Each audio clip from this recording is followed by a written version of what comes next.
John and Audra seem like an ordinary couple, but they followed an unusual path to marriage. Dad took me out on a date, and he gave me this necklace. The necklace means that Daddy was gonna take care of my heart until I got married. And then on my wedding day, he would hand the key of my heart over to my husband, who would then take care of it. Dearest Audra, there is not another woman in the world who could be a better match for me than you. John and Audra are devout Christians who traded a hot and heavy courtship for something a little more holy. Oh, John, you reflect God's beauty, and you seem very glad to do so. This is very attractive to me. After a handful of letters and a few chaste dates, Audra's father handed his daughter's heart to John, and the two wed. When it comes to finding a lifelong mate, most Americans are conditioned to follow their hearts, to believe that love, chemistry, and romance will lead us to marriage. But what happens when marriage comes before love? There we go. Very nice. Let's do that again. Across the country, people of different religions, Muslim families, Hasidic Jewish communities, even conservative Christians, are relying on God, with the help of parents or a matchmaker, to choose their spouse. Some call it arranged marriage, others see it as divine intervention. This is who you are, this is your religion, this is where you come from, these are your roots. We live in a country with a divorce rate of 50%, and while there aren't any statistics, I've heard these marriages are more stable and tend to last. Could there be wisdom to having family lead you down the aisle instead of love? Mazel tov! America, it can be inspiring and beautiful. It can also be dark and ugly. It's so many things, but it's ours. It's our America.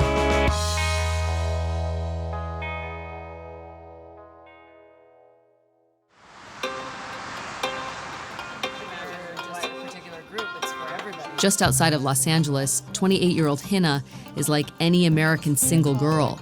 She juggles grad school, an internship, and still makes time for drinks with friends. It's been quite the journey. But nearing her 30s, she's starting to feel the pressure that many women feel as they get older. So how often are you asked if you're married? Frequently enough, it's overwhelming. You feel like you're not in a club that everyone else is in. After years of casual dating and juggling work, Hinna is now on a mission to find a husband. I'm just getting to a desperate point where it's like, I will try anything to see if the right person's out there. For the first time, she's willing to consider the traditions she came from. Hinna was born in New York to Muslim parents originally from Pakistan.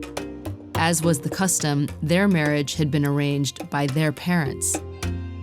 Growing up, Hinna was surrounded by the warmth of Pakistani tradition and family, but she was also shaped by American values, independence and choice.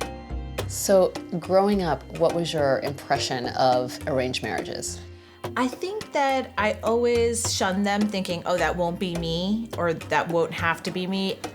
I'm only recently open to an arranged marriage when I found out how hard it was to date, not just in this culture, in any culture. Because I think the idea of maybe being with someone with a similar heritage to me would be nice. Hinna's looking for someone like herself, a person who walks two cultures, who grew up the way she did. I mean, the ideal thing would be somebody who just has a family very similar to mine, similar, values. Now, Hinna's headed to New York for the weekend, to her childhood home. She's doing something most 28-year-olds would never consider, turning to her parents for help. Right now, I'm choosing to work with my parents and try to find that right guy. I'm done with singledom. Hinna and her mom and dad have signed up for a unique singles event, one they'll attend together with the hope of finding her a potential husband. This is a priority. I'm trying to, do what's important, so it's important for me to go out and meet people. I definitely don't want to be another year older and be alone. I'm sure Hopefully it'll work you'll out. meet somebody nice, inshallah. You never know. And you never know what would come out of it. This is a family experiment, a kind of blind date for all three. Her happiness is of paramount importance. We would do anything that it takes to make sure that we achieve Hinna's happiness. For a girl who's always valued her independence, this is new ground. Anytime I'm out of my comfort zone, it's a little weird. It's a little awkward for me. If I'm picking up on any anxiety on Hinna's part, that's why I'm trying to assist her in this process. It's a supportive thing. You look good. They're about to try something completely new, a Muslim matrimonial speed dating event where Hinna will meet dozens of potential spouses while her mom and dad also scout the prospects. In a religion where dating is restricted, this event is somewhere between what Hinna knows and what her parents experienced. I definitely think it's possible for my daughter to meet somebody today who she will be attracted to, and they can get to know each other and love would develop. So it'd be a pleasant surprise if I met somebody tonight.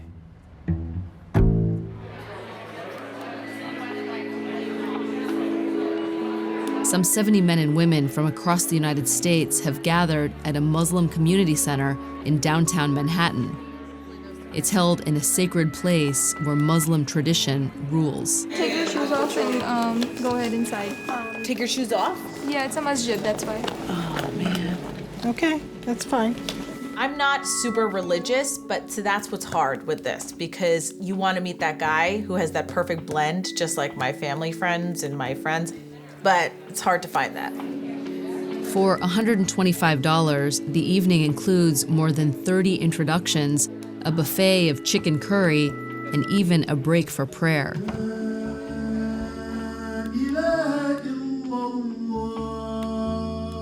Everyone's here for the same reason, to meet somebody. So today's not the day to be shy. As the men and women take their seats and parents begin to mingle in the background, the main event starts in earnest. Participants will have just 3 minutes to make a good first impression before a bell declares a switch to the next suitor. Men will rotate. So where are you from? I grew up in Canada, and I live in Washington, D.C. right now. I lived in D.C. for 4 years. I loved it. Oh, really? Yeah, I really did. Where are you from? I'm from New York. I was born and raised here. Were you born in Bangladesh? Interesting. A lot of Bengali people here today. A lot of Bengali people. You from Pakistan? Yes, my family is Pakistan. Interesting event, huh? I don't like it. You don't like it? That's okay. It's okay not to like it. What about you? I'm not really sure how I feel about it. After 4 hours and 30 interviews, Hinna doesn't seem to have had much success. How was the speed date experience? It was like a million bad blind dates wrapped into one short hour. Nice meeting you. Okay, nice meeting you. What were the guys like? A lot of them were new to this country, and that's where right there I was like, okay, we don't have anything in common. I'm sure there were some great people there, but I was just so uncomfortable and so out of my, place. Did you think it was too religious or too conservative? Way too religious, way too conservative for me. So there was a religious thing. Yeah, and I knew it wasn't completely secular, but instead it was like based on religion and things that I just don't put at the top of my list. Hinna has realized something that she didn't expect, that choosing a traditional approach to marriage may mean allowing a little more religion in her life. For now, she's caught between two worlds. But I'm about to meet a young woman who has fully embraced the traditions of her faith, and in doing so, has found a husband. Here comes the wine. Hava, like Hinna, was once a typical high school student.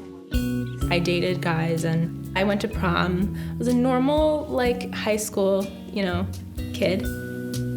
But now at 23 years old, Hava has devoted herself to a Hasidic way of life, a deeply observant branch of Judaism, where spirituality is intertwined with every aspect of life, including finding a mate through a matchmaker. It's like Pride and Prejudice. I don't know. In just 5 days, Hava is prepared for a leap of faith.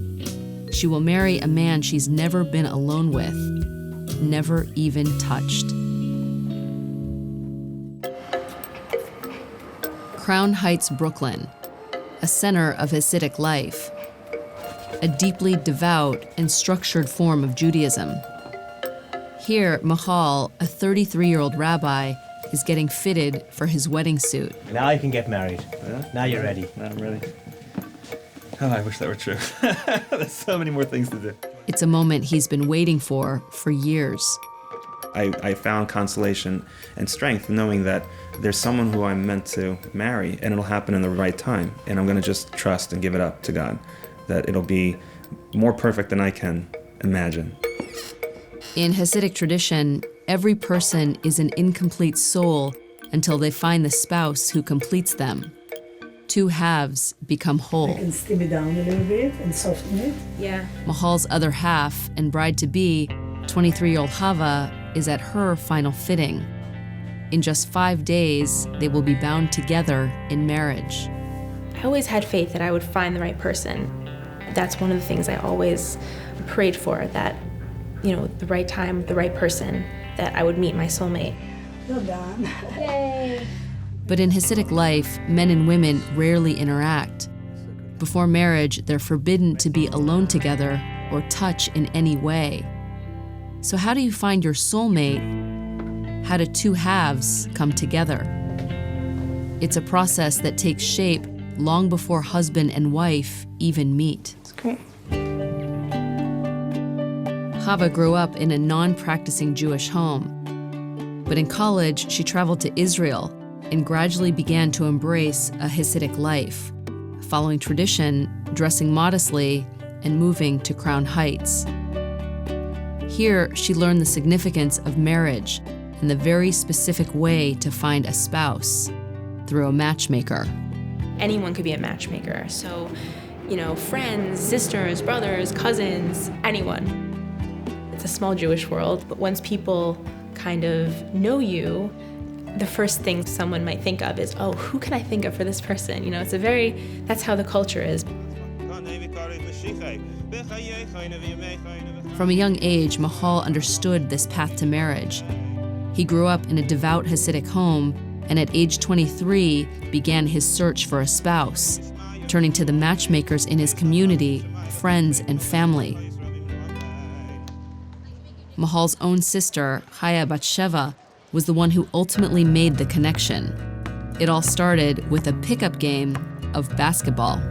We met at the court, started shooting some hoops, and I picked up very general nuances about her, like a certain composure mixed in with like a fun-loving, spunky side that caught my attention. As matchmaker, Chaya Bat Sheva interviewed them both, then, like a headhunter, swapped information and personal references. The idea was to get a consistent message about this person and see how people felt about them and what kind of character they had.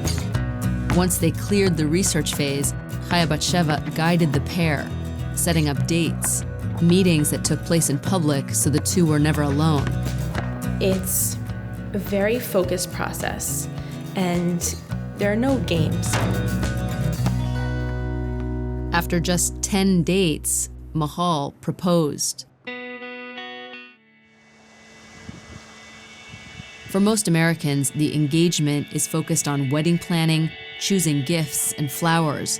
But in Hasidic tradition, it's an intense time to self-reflect, to grow spiritually. And Mahal has one last stop to complete. I certainly would like to think that I have what it takes to be married. I think it requires the best of everything that we have. And, I anticipate the best. I anticipate that everything will be great, But of course, human beings require a lot of strength to get past their humanness sometimes. At the grave of the Rebbe, a spiritual leader in the community, Mahal completes a quiet ritual, a prayer for the life that he and Hava will build together, a blessing for what lies ahead.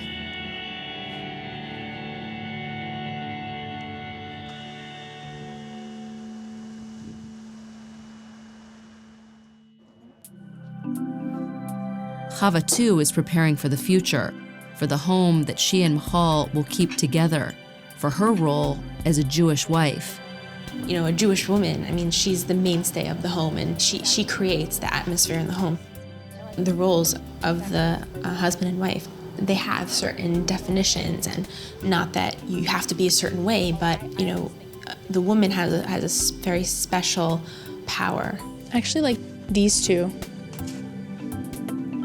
After just 3 months since their first meeting and weeks apart, Hava and Mahal are ready to move forward together.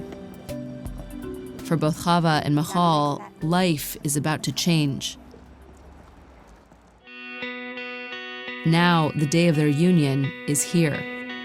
It's a day where you become purified and you're ready to start your life anew and fresh, you know, together, and you pray for each other the whole day, like your nonstop prayers. It is almost starting that spiritual journey over, but now as two halves of a whole. From the outside looking in, Hava and Mahal seem to have set romance aside for something holy. And I have to wonder, could shared faith be a stronger foundation for the future? Dating is part of the fabric of life in America. It's how people figure out what they want in a relationship, a search for that spark. Even my own love story had its roots in this idea. My husband Paul and I had an instant connection. Over 6 months, we dated, bonding over common interests of politics, pop culture, and sports. A year later, we wed on a sunny afternoon in California. But what does a relationship look like when you take dating out of the equation?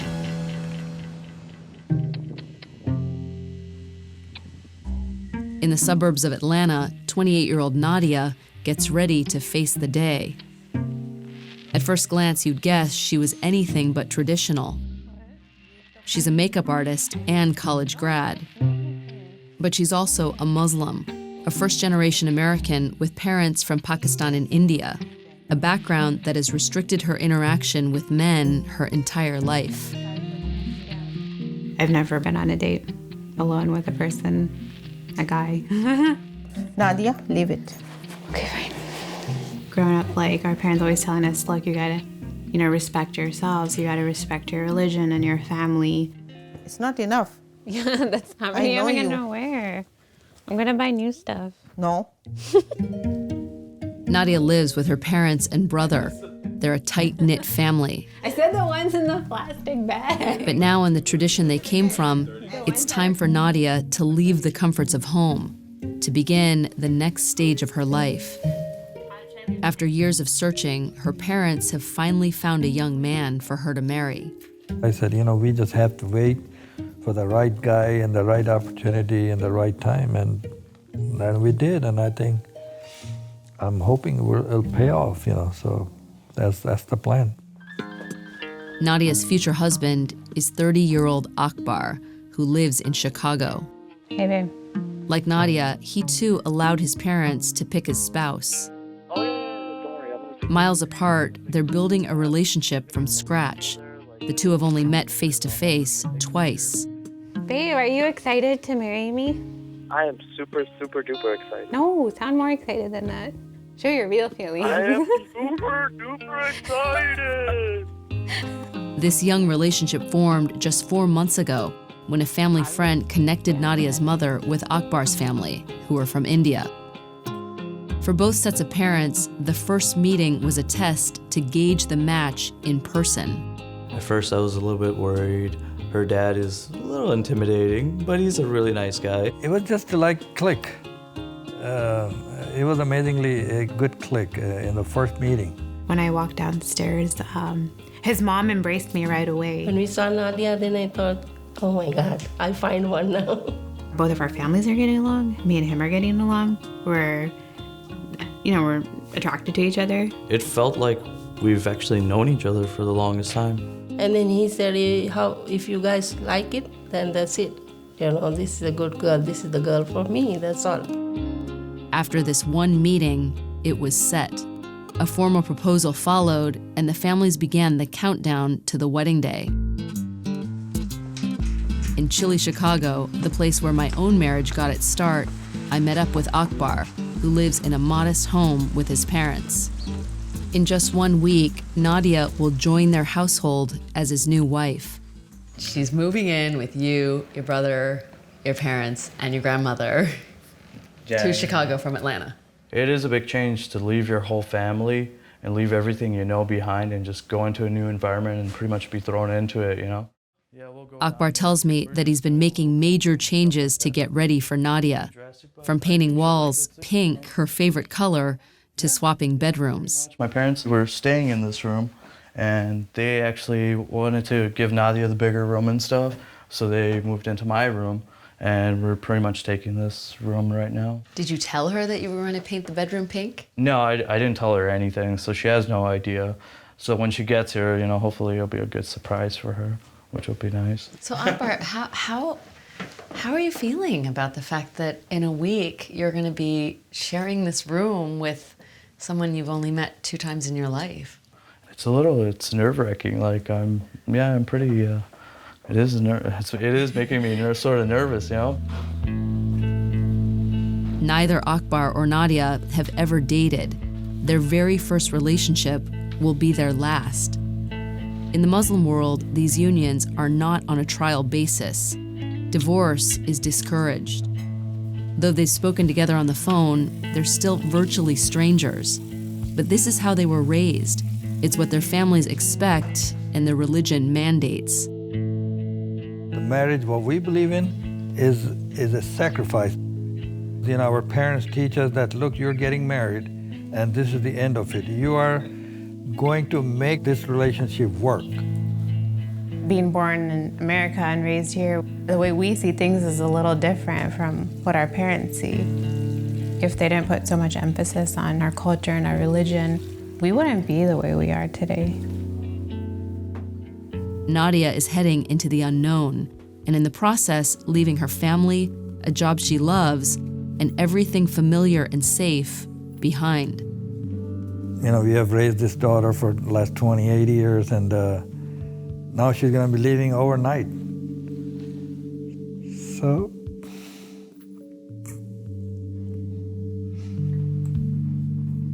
I'm used to just waking up every day and going downstairs and seeing them. So it's going to be kind of hard. They're not going to be there. I'm just going to miss them a lot, not being able to see them every day. Allahu Akbar, Allahu Akbar. Though challenging, Nadia, Akbar, and their families are on the path they feel is right, one they have faith in. And tonight, the wedding festivities begin.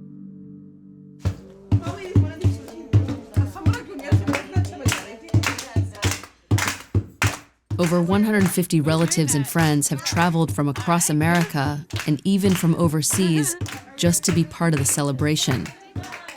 In Pakistani and Indian culture, weddings are a big deal. An extravagant, multi-day spectacle, all to beautify and bring luck to the new couple. Our weddings are very elaborate, they're very long, which I love because it's like a celebration and it's all for you. I mean, you are like the queen and the king. Tonight is the final night of celebrations, when Nadia and Akbar will be officially united in the eyes of their families and communities. We've been far apart for such a long time, and it is going from 0 to 60, but I think we're ready. It's a time to honor traditions and the choice of 2 families, though it also marks something more monumental for the couple, their first real time together since the engagement. I've never been out with him alone. Sat down and had dinner with him alone. I don't know how my life is gonna change. The only thing I can say is actually living with a guy is going to be really different. Waking up next to a guy is going to be really different. Never done that before. With the giving of rings, they close the physical space between them and move one step closer to each other. Not only will Akbar and Nadia work on building a relationship they've never had, but as Nadia moves in with Akbar and his parents, they'll be developing a new family dynamic. His family is very welcoming and they're preparing for me, and his family is already very, very loving. But it's going to be hard, for sure. But I hope to get used to it. It'll take a lot of time, but it should be okay. We're not individuals anymore, we're a couple now, so we have to focus on things together and we have to back each other up or support each other. I love you too. Love's like a flower, it blossoms. Being around her, being with her, love will grow. Love will grow. As Nadia and Akbar begin their journey as husband and wife, the real test lies ahead. Can a marriage arranged by parents truly become a marriage between two people? A marriage of their own?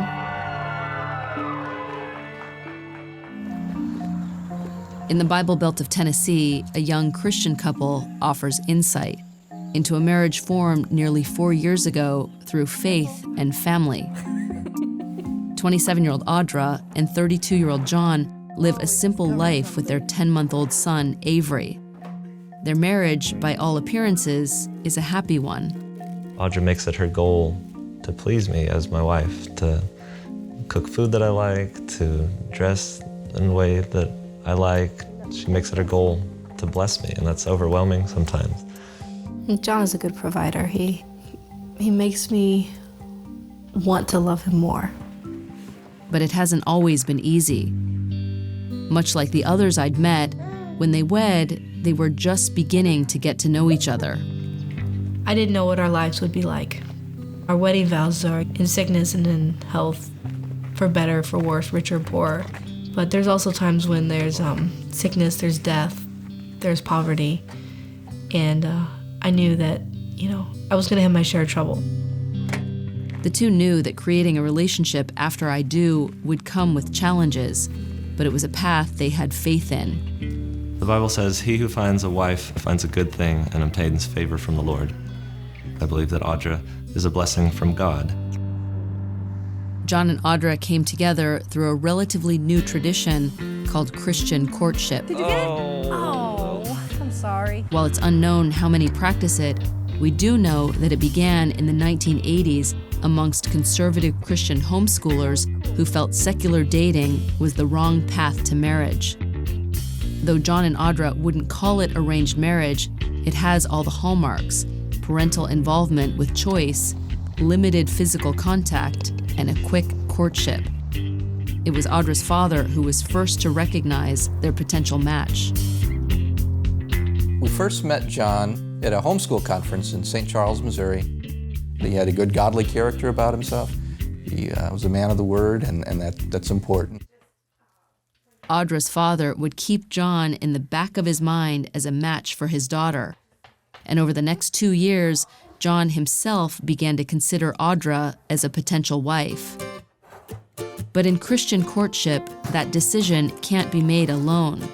John's parents would pay a visit to Audra's. Lord, we thank you for this day, for all the ways you bless us. Thank you for John and Audra. It seemed to make sense for a family to be brought together in the context of family, not just two people by themselves. It just is such an important decision. We just feel like the parents need to be involved. I wanted them to just be casual, just spend time. It wasn't like they were negotiating an arranged marriage. They just spending time together as families. And if my parents saw something that really concerned them about the possibility of a marriage between Audra and me, then I wanted to know about it, just to help me make a decision. Her family felt like old friends. It was just like we had known them. The meeting went well, and with both parents' blessing, John asked Audra's father for official permission to court and marry her. I was blown away when Audra's dad told me that he had been praying about me specifically as a potential suitor for his daughter. He gave me permission to win Audra's heart. And I believe that God used our parents and our siblings and our friends as part of that process of helping us recognize in each other the kind of person we wanted to marry. After a supervised 3-month courtship and just a handful of dates, John and Audra made their way down the aisle. You may kiss the bride. I've been waiting for that. That day would start their journey together as husband and wife, their commitment sealed with their very first kiss. For John and Audra, who had never been intimate with anyone, life changed that very night. Pursuing physical intimacy was wonderful because neither of us had any experiences in the past, so we were just able to enjoy each other and just enjoy learning what pleases each other and how to enjoy each other physically. It was challenging, learning how to, figure everything out, but it was worth it. Despite the perks of newfound marriage, the couple was in uncharted territory, trying to bond to build the foundation of a new relationship. I tried to learn what Audra appreciated and what annoyed her, figure out how I could make living with me a positive experience. I've learned that I'm selfish. It's really hard sometimes to put John's wishes, desires above my own. Even when we don't feel like giving to each other, God gives us a motivation, a reason to keep pressing forward. But it wasn't long before their young relationship was tested to the core. Just 9 months after the wedding, Audra suffered a miscarriage of their first child. Yeah, I pulled away. I pulled away big time. Grieving is a very personal process, even as a couple. And so we did go through a period. It was hard for us really to sympathize and reconnect with each other. But thankfully we were able to work through that and come back together and be even stronger and closer. Yeah. In coping with the trauma of losing a child, John and Audra found the commitment they made to God, to each other, carried them through. Our love is much deeper than it was. You can keep moving forward in your relationship knowing that your core beliefs, your core values, you're on the same page. And while they forge ahead, confident in their foundation, their future, Hava and Mahal are just at the beginning of their journey together. Just 4 months since their first meeting, and after weeks apart, the two are moments away from being reunited, joined for eternity in the eyes of God, their parents, and the community that helped bring them together. Every single human being wants one thing. They want to feel a sense of oneness. They want to feel a sense of completion. They want to feel a sense of wholesomeness. But it's from today and on that you will need to actualize this tremendous gift of oneness which is being given to you. In Judaism, this idea that we are on this earth for the purpose of making a better place is the fundamental principle, the guiding principle. But when you become married, you need to be even more focused on how you're contributing to life as opposed to what am I getting from life. For the woman who made the match, Mahal's sister, there's a feeling of a job well done. It really came together in a beautiful way. So I'm grateful to be part of it, but I realize that it's definitely a much bigger thing going on than myself. I'm just glad I was instrumental in it.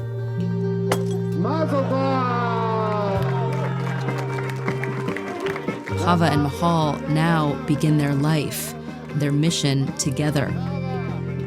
When the guests file into the ballroom, the couple makes their way through the lively crowd, escorted to a private room where they have one last ritual to complete.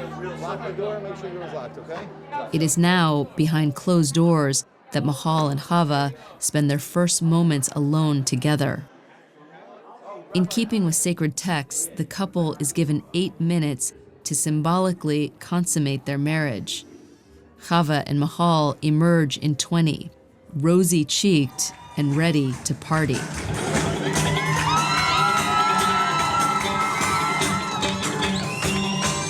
Bride and groom are ceremoniously swept away to the respective male and female sides of the room.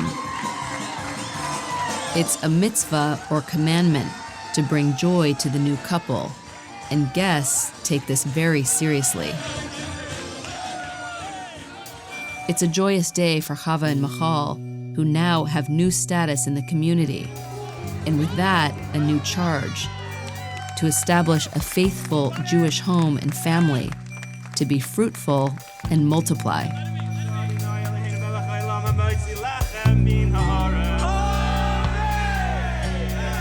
But where does love fit in? In Jewish thought, love can really only come in marriage because you can't have love without commitment. But love is really something I think that develops, and it gets stronger and stronger the more that you spend time with a person. I'm just really looking forward to kind of developing the relationship. Someone once put it to me this way: a joy shared is a joy multiplied, and a sorrow shared is a sorrow divided. When you have a mission that's greater than yourself, and there's ups and downs, and there's a lot of confusion sometimes about what's the next step, to be able to go through all of that with somebody else is just so much more powerful, and it's real life on a whole nother level. And I'm looking forward to seeing what that's like. Right now, the challenges that lie ahead seem remote, but in just a few days, Hava will join Mahal in San Diego, where they will start their new life together as husband and wife. What will their relationship look like when the celebration ends and married life begins? This looks pretty good. It's not gonna boil yet. All right. You just put cold milk on it. It's been just 3 short weeks since Nadia and Akbar tied the knot, in a union brokered by 2 sets of parents. Nadia has left sunny Atlanta behind and joined Akbar and her new in-laws in Chicago, all under one roof. I'll make it, but if it tastes bad, then he made it. In tight quarters, under the watchful eyes of Akbar's parents, she's trying her best to be a good daughter-in-law. Looks good. Yeah, it does, right? All right, our first delicious. chai. Very nice. It's hard for me to imagine what this transition has been like for a girl who grew up in a close family, a family she's never been apart from until now. What do you think of your new pink bedroom? I like it. It reminds me of my own bedroom at home. Were you surprised? Yeah, I was. It was a big surprise. What was it like when you first walked in the house? It was, when I first walked in, it was scary. You got married to someone that you'd only met twice, and then you moved into this house that is now my home. Home. In a way, forever. I mean, this family. What does that feel like? It's overwhelming at times, because obviously I'm still getting to know him, but I feel secure with him, and that's probably one of the most important things. Is you always want to feel, secure with your spouse. What would you say have been the hardest things about this? The transition is leaving my parents and my brother. You talk to them a lot? Yeah.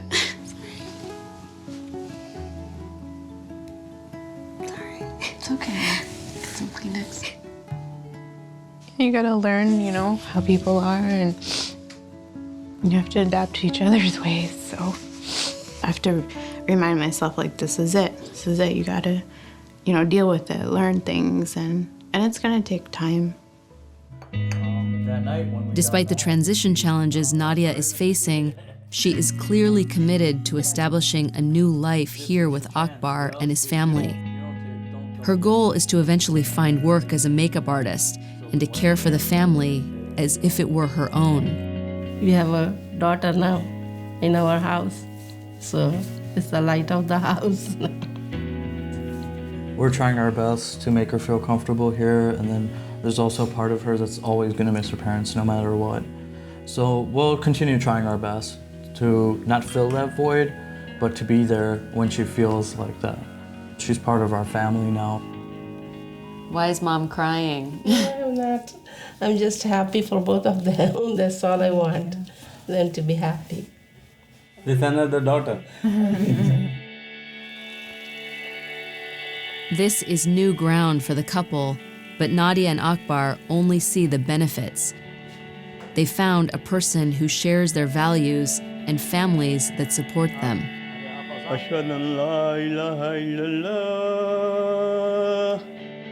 You know, our families brought us together. They've done a good job. And I'm so glad I let them choose somebody. I don't think I could have done it on my own or found someone like, Akbar and his family. To find somebody like this, it's something out of a storybook. I'm blessed, I would have to say. I'm safe. I'm in good hands. That's what goes through me. It's worth waiting for.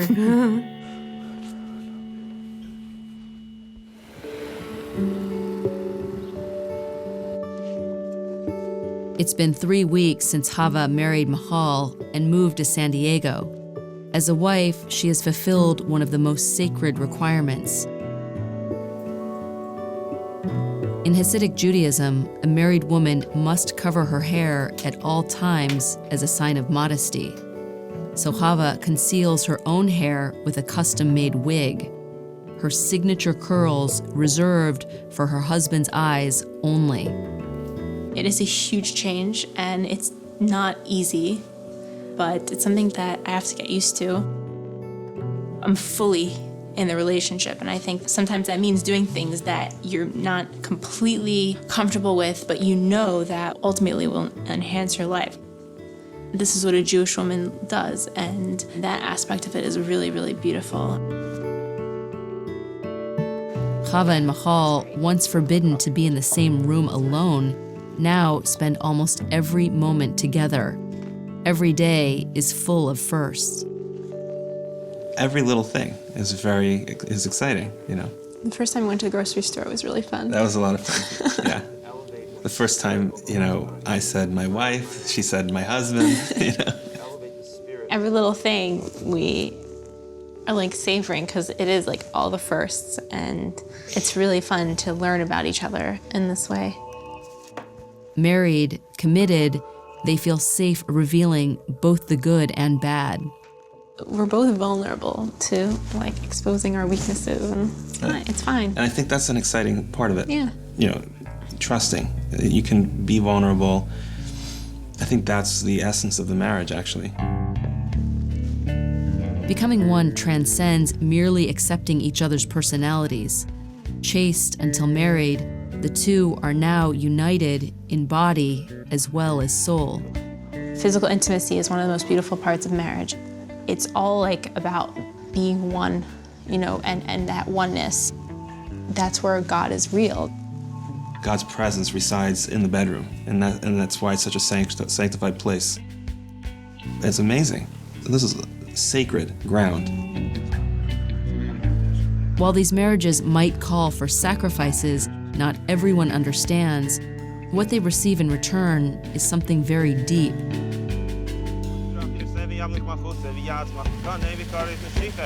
My marriage is very connected to my faith. It's made my faith more real, more strong. When I pray now, there's something more meaningful about my prayer now that I'm married. Just being married had that effect on it. Now I'm really living what Judaism is teaching. For Hava and Mahal, marriage is an expression of their faith, of their beliefs. And while they are finally united, Hinna is still searching for that special someone. So would you say right now you're looking for love, or are you looking for a husband? I started out looking for love, you know, a few years ago, thinking I'm not going to even settle for someone that doesn't fit with my life and that I don't feel connected with. But now I'm just starting to learn that I have to change, I have to evolve. I, as a person, went a little too far with this whole independent spirit thing. There's roles I have to start fitting and meeting to really start making this process a lot easier. Hinna is still relying on her parents for help, and together they'll do whatever it takes. My mom went to Pakistan and got in touch with a matchmaker. I can't just sit pretty until somebody comes along. Hinna is prepared to follow the path her own parents took, and is now ready to accept something the other couples we've met have understood from the start: that there are forces greater than yourself, tradition and community, that can still play a part in the story of our modern romances.